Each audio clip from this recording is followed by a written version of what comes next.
பரீட்சித்து மன்னருக்கு பிரத்யும்னரை பற்றி எடுத்து கூறிய சுக மகரிஷி அதைத் தொடர்ந்து ஜாம்பவதி மற்றும் சத்யபாமா இவர்கள் ஸ்ரீகிருஷ்ணரை எப்படி எந்த சூழ்நிலையிலே எந்த சந்தர்ப்பத்திலே எதற்காக திருமணம் செய்து கொண்டார்கள் என்பதையும் விளக்கி கூறினார். சத்யபாமாவின் தந்தையாகிய சத்ராஜித் என்பவர் ஒரு சிறந்த சூரிய பக்தர், சூரிய தேவனுடைய சூரிய நாராயணனுடைய பக்தர். அவர் சூரிய தேவரை நன்கு உபாசித்து அவரை பிரீத்தி அடைய செய்தார். இப்படி சத்ராஜித்தின் பக்தியினாலே மனம் மகிழ்ச்சி அடைந்த சூரியன் தன்னுடைய பக்தனாகிய சத்ராஜித்துக்கு ஒரு ரத்னத்தை கொடுத்தார். அது செமந்தக ரத்னம் அல்லது செமந்தக மணி என்று சொல்லப்படும். மிகவும் சக்தியும் மங்களமும் வாய்ந்த ரத்தினமணி அது. அந்த செமந்தக மணி இருக்கின்ற இடத்திலே பஞ்சம், பசி, பட்டினி முதலியவை இருக்க மாட்டா. அந்த மணியை வைத்திருக்கின்றவருக்கு உடல் வியாதி, மன வருத்தம், ஏதாவது அமங்கலம், அகால மரணம் இவையெல்லாம் ஏற்பட மாட்டா. அவ்வளவு புண்ணியம் வாய்ந்த மணி அது. அப்படிப்பட்ட ரத்தின செமந்தக மணியை, அந்த ரத்தினத்தை சத்ராஜித் தன்னுடைய கழுத்திலே அணிந்து கொண்டு துவாரகா நகரத்துக்கு வந்தார். அப்பொழுது அவர் அந்த மணியின் மகிமையினாலே சூரியன் போல பிரகாசித்து கொண்டிருந்தார். அந்த பிரகாசத்தினாலே, அந்த தேஜஸினாலே மக்கள், அவரை பார்த்த மக்கள் கண்கள் கூசி எதையும், அந்த வெளிச்சத்தினாலே கண்கள் கூசி எதையும் பார்க்க முடியாதவர்களாக இருந்தார்கள்.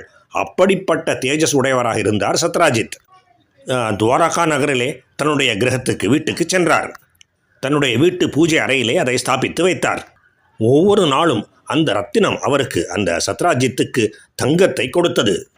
ஒருமுறை இவ்வளவு சிறப்பு வாய்ந்த அந்த செமந்தக்க மணி அரசனாகிய உக்கிரசேனரிடம் இருந்தால் நாட்டுக்கு மற்றும் மன்னருக்கு, மக்களுக்கு எல்லோருக்கும் மிகவும் நன்மை என்று கருதி ஸ்ரீ கிருஷ்ணர் அந்த ரத்தினத்தை கொடுக்கும்படி சத்ராஜித்திடம் கேட்டுக்கொண்டார்.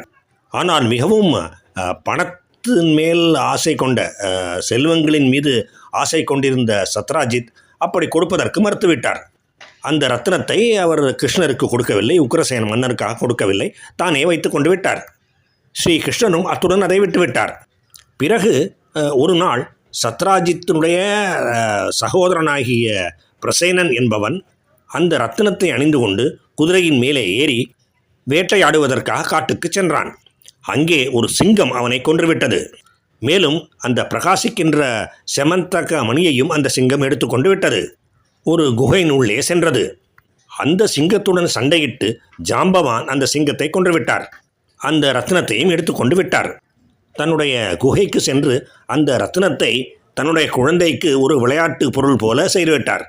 இந்த விவரங்கள் எல்லாம் எதுவுமே தெரியாத சத்ராஜித்தோ இவ்வாறாக தன்னுடைய சகோதரனாகிய பிரசேனன் காணாமல் போய்விட்டதை பற்றி மிகுந்த வருத்தத்தை அடைந்தார். யோசித்து பார்த்து, என்னுடைய சகோதரனாகிய இந்த பிரசேனன் தொலைந்து போயிருந்திருக்க மாட்டான்.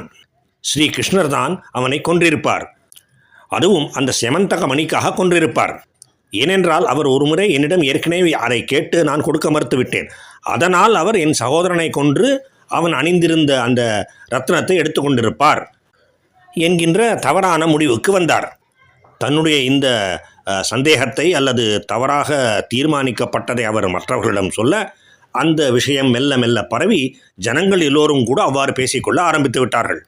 அதாவது ஸ்ரீ கிருஷ்ணர் செமந்தக மணிக்காக பிரசேனனை கொன்று போட்டு விட்டார் என்கின்ற வதந்தி எங்கும் பரவியது. இவ்வாறு தேவையில்லாமல் உண்மைக்கு மாறாக ஸ்ரீ கிருஷ்ணரின் மேலே அபவாதம் கிளம்பியது. இந்த அபவாதத்தை எல்லாம் பகவானாகிய கிருஷ்ணரும் கேட்டார். தன் மீது இப்படி தவறாக சாட்டப்பட்டிருக்கின்ற குற்றத்திலிருந்து, இந்த அபவாதத்திலிருந்து தன்னை விடுவித்துக் கொள்ள விரும்பினார். சத்ராஜித்தின் சகோதரனாகிய பிரசேனனுக்கு என்னதான் ஆயிற்று பார்ப்போம் என்று எண்ணிக்கொண்டு அவர் மற்றும் சில மக்களை தன்னுடன் கூட்டிக் கொண்டு பிரசேனன் எந்த வழியிலே சென்றானோ அந்த வழியிலே சென்றார். அந்த காட்டிலே பிரசேனனும் அவனுடைய குதிரையும் ஒரு சிங்கத்தினாலே கொல்லப்பட்டிருப்பதை பார்த்தார். அந்த சிங்கமும் கொல்லப்பட்டு இறந்துவிட்டது என்பதையும் கவனித்தார். தன்னுடன் வந்திருந்த மற்றவர்களுக்கும் காண்பித்தார். பாருங்கள், இந்த பிரசேனனை நான் கொல்லவில்லை, இந்த சிங்கம்தான் கொன்று போட்டிருக்கின்றது என்று காண்பித்தார். ஆனாலும் செமந்தக மணியை இன்னும் காணவில்லையே. அதனால் அவர் மற்ற அனைவரையும் ஒரு குகையின் வெளியிலேயே நிறுத்திவிட்டு அந்த குகைக்குள்ளே தான் தன்னந்தனியாக, தனி ஒருவராக சென்றார். அந்த குகைதான் ஜாம்பவான் வசித்து கொண்டிருந்த குகை. அந்த குகையிலே அவர் ஸ்ரீ கிருஷ்ணர் அந்த செமந்தகமணியை கண்டார். ஆனாலும் ஸ்ரீகிருஷ்ணர் இப்படி அந்த குகைக்குள்ளே அத்துமீறி நுழைந்து விட்டதனாலே ஜாம்பவான் கோபத்தோடு கிருஷ்ணரிடம் சண்டைக்கு வந்தார். இருவருக்கும் யுத்தம் மூண்டது. ஸ்ரீ கிருஷ்ணரும் ஜாம்பவானும் மல்யுத்தம் செய்தார்கள். அதாவது ஆயுதங்கள் எதுவும் இல்லாமல் கைகளாலேயே சண்டை செய்தார்கள். இரவும் பகலும் இடைவிடாமல் சண்டையிட்டார்கள். அப்படி 28 நாட்கள் அந்த சண்டை நடந்தது. அதனால் ஜாம்பவான் மிகுந்த ஆச்சரியத்தை அடைந்தார். அவருக்கு சரி சமமாக யாராலும் போரிட முடியாது என்பதை அவர் நன்கு அறிந்திருந்தார். அவருடைய நாதனாகிய ஸ்ரீ மகாவிஷ்ணுவே ஆகிய ஸ்ரீராமரை தவிர வேறு யாராலும் அவரை வெல்ல முடியாது என்பது அவருக்கு தெரியும். வெல்வது என்ன, சரியாக போரிடக்கூட முடியாது. எனவே மகாவிஷ்ணுவாகி அந்த ஸ்ரீராமர்தான் இந்த கிருஷ்ணர் என்பதை அவர் புரிந்து கொண்டார். ஸ்ரீ கிருஷ்ணரை துதித்தார். தன்னுடைய அபராதத்தை, கிருஷ்ணரிடமே தான் சண்டை செய்த தன்னுடைய அபராதத்தை பொறுத்து கொள்ளுமாறு, மன்னித்து அருளுமாறு கேட்டுக்கொண்டார். தன்னை சரியானபடி ஜாம்பவான் அடையாளம் கொண்டதால் கிருஷ்ணரும் மகிழ்ச்சி அடைந்தார்.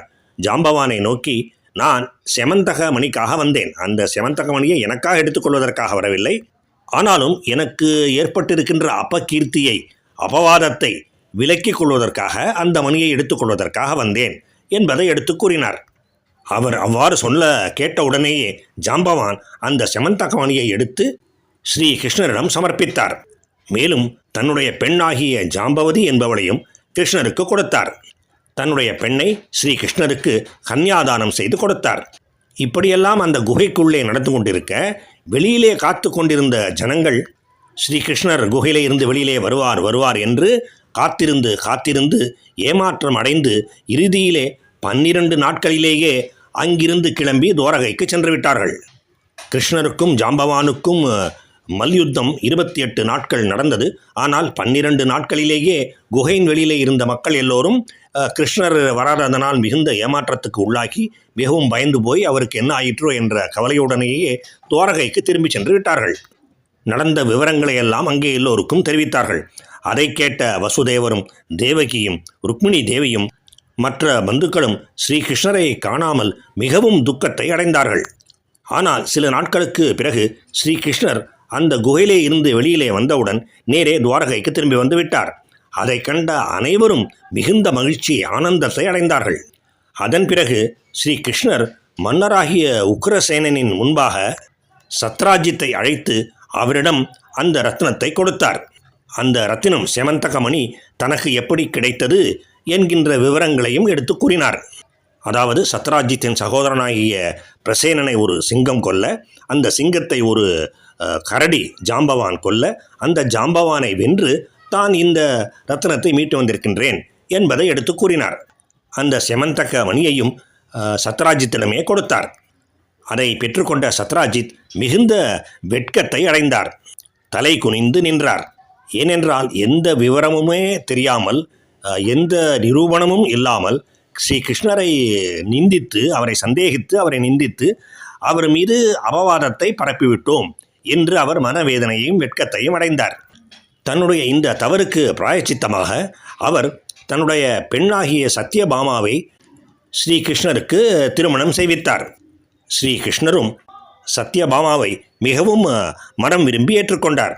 மேலும் சத்ராஜித் அந்த செமந்தக மணியையும் கிருஷ்ணரிடம் கொடுக்க விரும்பினார். ஆனால் ஸ்ரீகிருஷ்ணர் அந்த ரத்னத்தை வேண்டாம் என்று சொல்லிவிட்டார். இது சூரிய பக்தராகிய தங்களிடமே இருக்கட்டும், பிற்காலத்திலே எப்படியும் இது என்னை வந்து அடைந்துவிடும் என்பதையும் கூறினார். அதாவது சத்ராஜித்துக்கு பிள்ளை குழந்தைகள் இல்லை. எனவே அவருடைய காலத்துக்கு பிறகு அந்த ரத்னம், அந்த செமந்தக மணி சத்யபாமாவிடம் வந்து சேரும், அதாவது தன்னிடமே வந்து சேர்ந்துவிடும் என்கின்ற பொருளிலே இவ்வாறு ஸ்ரீ கிருஷ்ணர் சத்ராஜித்திடம் எடுத்து கூறினார். பகவானுக்கும் பாகவத புராணத்துக்கும் பக்தர்களுக்கும் நமஸ்காரம்.